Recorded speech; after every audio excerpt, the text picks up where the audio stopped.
근데 이 종교 미술이라는 거는요, 미술 중에서도 종교 미술은 이런 그 미의식의 상태, 요 상태를 담아내는 미술이에요. 이게 이제 신성한 상태거든요. 세속적인 삶을 살다 보면은 구름이 만들어질 수밖에 없는데, 탈속적인 세계에서는 이 구름이 없는 신성한 상태인데, 이 상태를 지향하는 것이 이게 종교 미술인 거예요. 요즘은 뭐 종교 미술을 많이 안 하지만 사실 뭐 중세, 르네상스까지만 하더라도 미술은 거의 종교 미술이었습니다. 동양이고 서양이고 간에. 그러면 이 종교 미술의 주제라는 게 뭔가, 이걸 우리가 이해를 해야 되는데, 뭐 종교적인 뭐 스토리, 뭐 도상들, 이런 것들은 소재지 주제가 아니에요. 그런 걸 통해서 말하고자 하는 궁극적인 메시지가 주제가 되는데, 이 종교미술의 주제라는 거는 어떤 특정한 인물이나 스토리가 아니라 그 성인들이 지니고 있는 신성한 미의식 그 자체가 돼야 된다는 거죠. 이건 추상적인 거잖아요. 미의식이라는 거는. 그 신성한 상태니까. 이게 굉장히 어려운 거예요. 종교미술이. 자, 보통 우리가 예술은 자기 감정을 다루잖아요. 자기 감정을 표현하면은 자기의 마음의 구름을 표현하면 되는데, 종교미술이라는 것은 그 성인들의 그 마음을 표현해야 되기 때문에 내가 그 성인의 경지에 들어가지 못하면은 표현이 불가능한 거라고요. 굉장히 어려운 주제입니다. 종교미술이라는 것이. 그래서 그 과거의 그 그리스 조각들 보면은, 그리스 조각은 다 신들이잖아요. 대부분. 이것도 종교미술이죠. 일종의. 그럼 신들을 어떻게 표현했느냐, 어떻게 그 신성함을 표현했느냐. 그리스 사람들이 생각한 그 신성함이라는 것은 비례적인 거예요. 비례, 조화, 비례. 황금비를 신성한 것으로 생각했어요. 1대 1.618에 되는 이 비례가 이 자연계나 그 인간한테 들어있고, 이것이 이제 미를 만든다고 생각했기 때문에 저렇게 인체를 만들 때도 황금비에 의해 가지고 그 팔등신을 만들고, 하나의 그 실제보다도 더 이상적인 아름다움을 비례를 통해서 추구했다는 거죠. 그래가지고 이상적인 인간은 육체적으로 비례가 잘 맞는 그런 인간을 이상적인 인간이라고 그렇게 생각했다는 거예요. 이거는 외형적인 거죠. 비례라는 거는. 뭐 그렇게 따지면은 뭐 성인들은 전부 다 이상적인 비례를 가진 사람들이에요. 그죠? 그리스 신들을 보면은 다 이상적인 비례를 갖고 있어요. 근데 과연 붓다나 지저스가 그런 이상적인 비례를 가졌을까요? 그건 잘 모르겠지만, 그거는 아니라고 보는 거죠.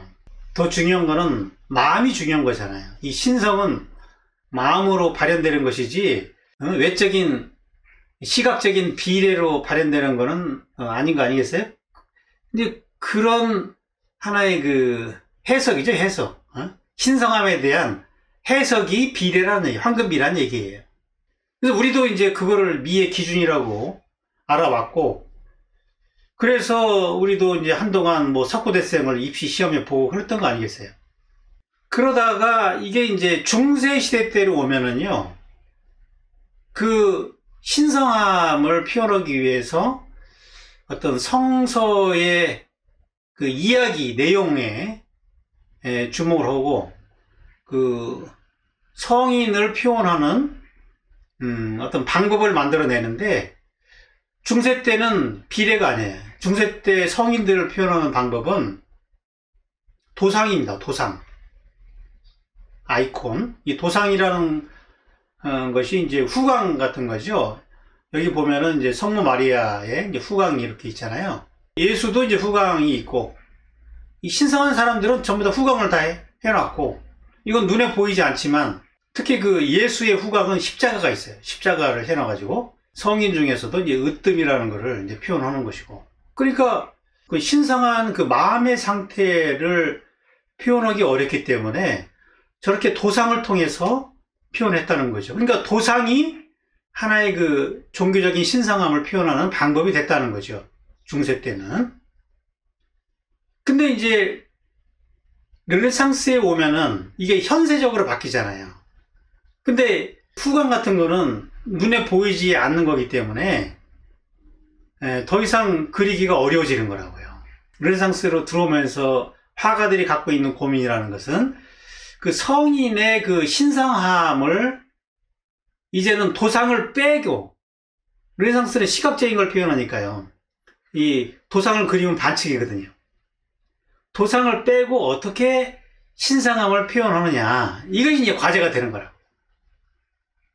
그래서 왼쪽에 있는 이런 그림은 그냥 사실적으로 그림을 그리면서 십자가만 이렇게 남겨놓는다든지, 또 오른쪽에는 이게 다빈치의 작품이거든요. 다빈치는 이제 거의 후광을 뺐는데, 여기 보면은 완전히 뺀 건 아니에요. 살짝 집어넣어놨습니다. 예수도 살짝 집어넣어놨어요. 완전히 빼자니 그냥 평범한 일반인처럼 평범한 아줌마와 아들을 그린 것 같고.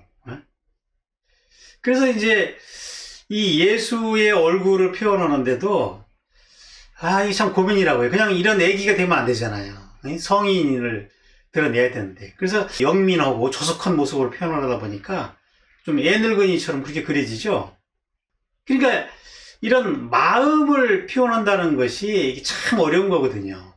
이 성인의 그 경지를 어떻게 표현하냐는 거죠. 그래서 이 르네상스에 오면은 이제 후광이 완전히 빠지게 되면서 얼굴 표현에서 그 성스러움을 이제 드러내야 됐고, 그래서 뭐 라파엘로 같은 작가들을 보면 아주 곱상하게 그리죠. 최대한 곱상하게 그리면서 또 십자가를 들고 있는 모습으로 그리기도 하고, 아무튼 뭐 후광은 빠졌지만 좀 더 구체적인 도상을 거기다 이제 집어넣는 거죠. 그러면 이제 불교에서의 종교심이라는 게 뭐냐? 불교가 추구하는 거는 바로 이게 바로 평온입니다. 평온.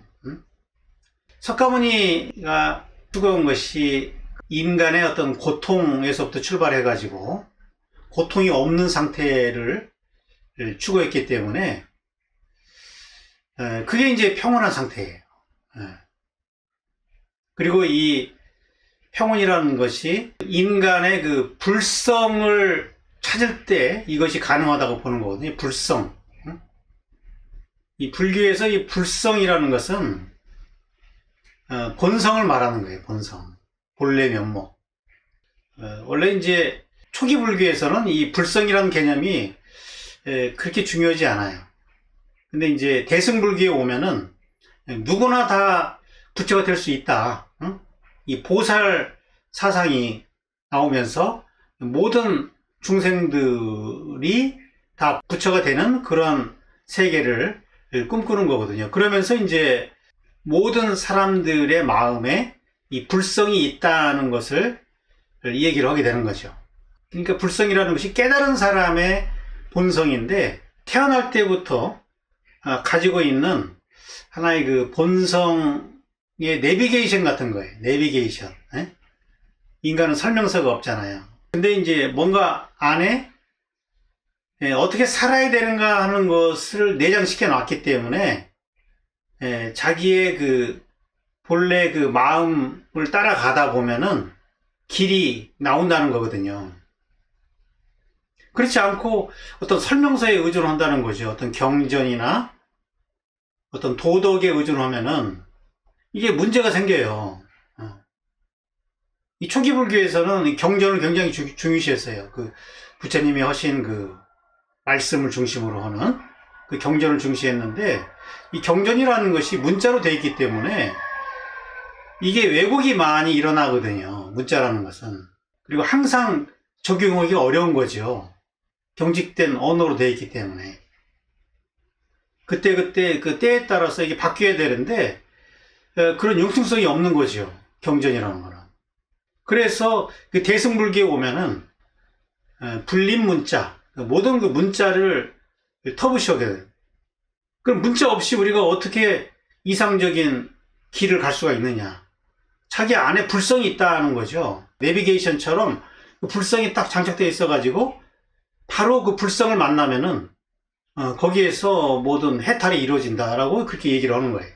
이게 이제 선 사상입니다. 선.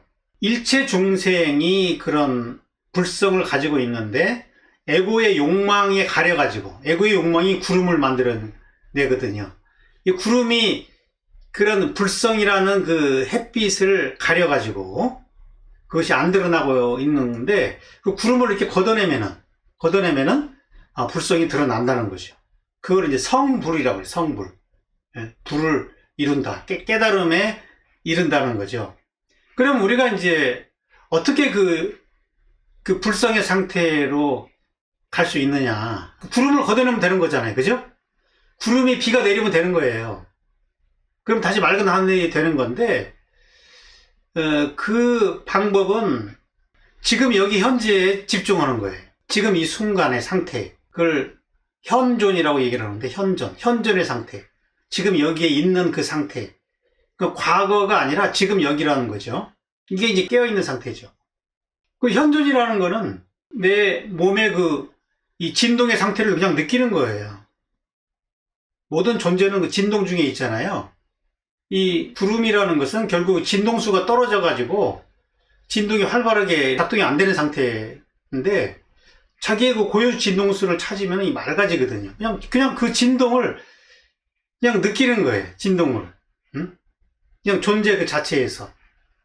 그러면 이제 맑아지거든요.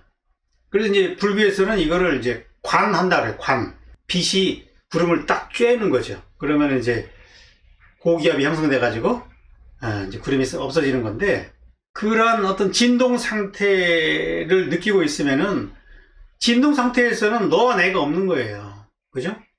에고의 상태에서는 모든 걸 분별하기 때문에 나와 남을 분별하지만, 그러면 거기서 이기적인 욕망이 생기는 거잖아요. 그것이 이제 구름을 만들어내는 거기 때문에, 잠깐이라도 우리가 그런 분별을 없애버리면은 다시 고기압이 형성돼 가지고 구름이 사라진다는 얘기죠. 그 상태가 평온이에요. 평온. 석가모니 부처님이 그걸 깨달은 거거든요. 고통의 원인이 뭔가, 구름이 만들어지는 원인을 알아가지고 구름을 없애는 원리를 또 발견한 거거든요. 그게 이제 관하는 거죠. 관. 윗바사나라고 그러는데, 그러면 이제 지금 여기 현재가 있기 때문에 과거와 미래가 사라지는 거라고요. 시간 개념이 없어지는 거죠. 그렇게 되면은. 그 상태가 평온이고, 이 평온의 상태에서 궁극적인 자기 본성이 드러나는 거죠. 창의성이 거기서 드러나게 되는 것이고, 모든 그 관습의 틀에서 벗어나게 되거든요. 이게 이제 미의식의 상태인데, 자, 그러면은 이런 그 평온의 미의식을 어떻게 표현하느냐. 이것이 이제 불교 미술인 거예요. 그리고 이제 이거를 알아본 사람이 일본인 미학자인 야나기 무네요시입니다. 이분은 이제 대승불교가 자기의 그 미학적인 토대를 이루고 있기 때문에 이런 개념을 정확하게 이분은 읽어낸 거예요. 이 불교 미술의 그 정수. 야나기 무네요시가 조선과 그 예술이라는 요 책에서 한 얘기를 한번 읽어보겠습니다. 나는 조선의 예술보다 더 친근한 아름다움을 주는 작품을 본 적이 없다. 그것은 정감 있는 미가 낳은 예술이다. 나는 친근감 그 자체가 미의 본질이라고 생각한다. 왜냐하면 그 친근감이라는 것이 평온이거든요. 결국 내 마음의 그 본성에서 우러나오는 본래 마음이거든요. 이것이 미의 본질이라고 보는 거죠. 이 대승불교적 관점이에요. 예술에 나타난 조선의 생명이야말로 무한하고 또 절대적이다. 거기에는 깊은 아름다움이 있다. 아름다움 자체에 깊이가 있다. 그냥 서양 미술의 그런 그 비례에서 오는 그런 아름다움이 아니란 얘기예요. 황금비, 이런 표면적인 아름다움이 아니란 얘기예요. 그게 아름다움이라면 그 공식대로 하면은 얼마든지 작품을 만들죠. 근데 마음의 세계는 그렇게 형식적으로 접근이 안 되는 거라고요. 조용히 안으로 파고드는 신비로운 마음이 있다. 그것은 신전을 장식하기에 알받는 예술이다. 이게 진짜 그 종교 예술이라는 거예요. 어떤 도상을 만들고 비례를 가지고 아름다움을 주고, 이게 종교 예술이 아니라 진짜 그런 그 성인의 그 마음을 드러낼 때, 예? 이게 진짜 종교 예술이고, 한국 그 불상에는 그게 느껴진다는 거거든요.